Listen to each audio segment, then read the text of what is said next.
Le métier de comédien fait rêver. Peut-être un peu moins lorsque vous aurez écouté la chronique de Floriane, le journal d'une comédienne. Oui, sûrement moins, puisqu'aujourd'hui je viens vous parler d'une super facette de notre métier, comme toujours. Hein. La règle de cette chronique, c'est si je me régale, je vous régale.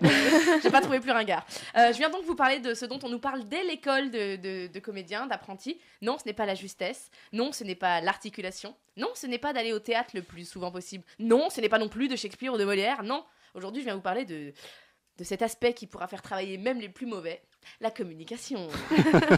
À peine arrivé à l'école, les gens me disaient « Cette école, elle n'est pas forcément super pour l'apprentissage, mais pour le réseau, tu vas voir, c'est génial. » Ah d'accord, donc en fait, on s'en fout de savoir jouer ou d'avoir des choses à dire. Ah non mais grave, moi je sais même pas lire. Par contre, j'ai les relations, t'inquiète pas.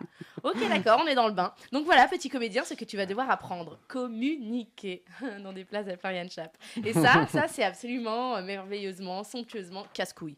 Tu vois, là, par exemple, je viens de faire une belle erreur, ou pas. J'ai dit casse-couille. On va donc me cantonner à des rôles de meuf vulgaire. Moi qui suis si distinguée, si raffinée. Vraiment, je viens de faire une belle boulette. Hein. Oh, la belle prise. Bon, donc ce que je veux te dire par là, c'est que dans le communiquer, il y a gérer ton image. Alors aujourd'hui, avec les réseaux sociaux, c'est c'est facile, ma foi. Hein. Tu balances des posts sur Facebook, mais attention, pas trop, pour ne pas saouler ton audience. Ah non, il y a des règles. Tu Instagram quand tu le souhaites. Ah bah non. Non, pas quand tu le souhaites. Il y a des horaires précis. Bah ouais, mon con. Tu peux pas dire je mange des pâtes en faisant le grand écart à 3h du mat. Ah non. Alors qu'à 18h12, manger des pâtes en faisant le grand écart, c'est un tabac. Ah bah oui, il faut être original si tu veux des followers, de la bonne communication, du like, du regard, le Dircast, j'attire ton œil. Regarde les producteurs. Les mecs qui finissent par m'envoyer des photos de leur bite. Non, faites gaffe avec les réseaux sociaux, faut savoir gérer tout ça. Hein. Et si tu veux être comédien, te retrouve pas faux youtubeur à tes heures perdues à poser nu pour une marque de fringues. Bah non, au moins pose avec la fringue. C'est intelligent, je sais pas. Et si seulement il y avait que ça dans savoir communiquer, bah ça serait vraiment super. Mais non, il y a aussi la vraie vie. Quand tu sors de scène, que t'es malade à crever, que t'as joué 2 fois parce qu'on est samedi, connasse, et que tu te dis ça y est, j'en vois le bout, je vais aller m'enfermer dans le noir avec une tisane en attendant que ma migraine passe, tu te fourvoies. Parce que dans la selle, il y avait des potentiels contacts professionnels. Je sais pas, moi, un metteur en scène avec qui tu rêvais de travailler, une journaliste qui voulait t'interviewer, une prod qui monte 3 spectacles.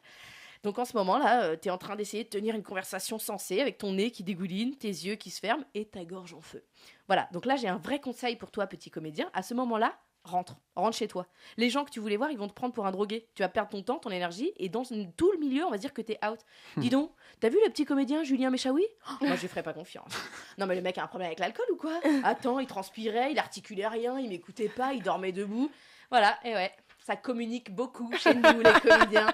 T'inquiète pas, tu feras ça aussi, toi. T'auras des conversations inintéressantes pour essayer de te vendre. T'entendras des fausses histoires sur tes amis. Peut-être même parfois sur ton mec. Ah non, sur ton mec, c'est vrai. Ah, désolé.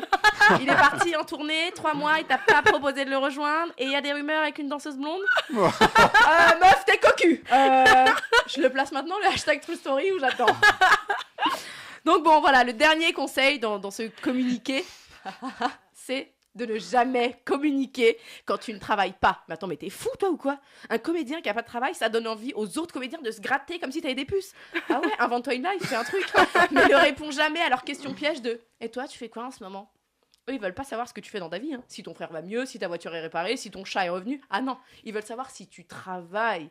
Et évidemment, comme toujours, j'exagère, tu fais bien ce que tu veux. Et d'ailleurs, plus tu fais ce que tu veux, et plus, dans ta vie sur Facebook ou Instagram, hein, et plus tu es intègre, et plus on te fera travailler pour ce que tu es. Alors voilà, be true, be you, ouais, en anglais, je sais pas, j'apprends à communiquer ici avec vous tous les lundis pour vous parler du plus beau métier du monde. Merci Florian.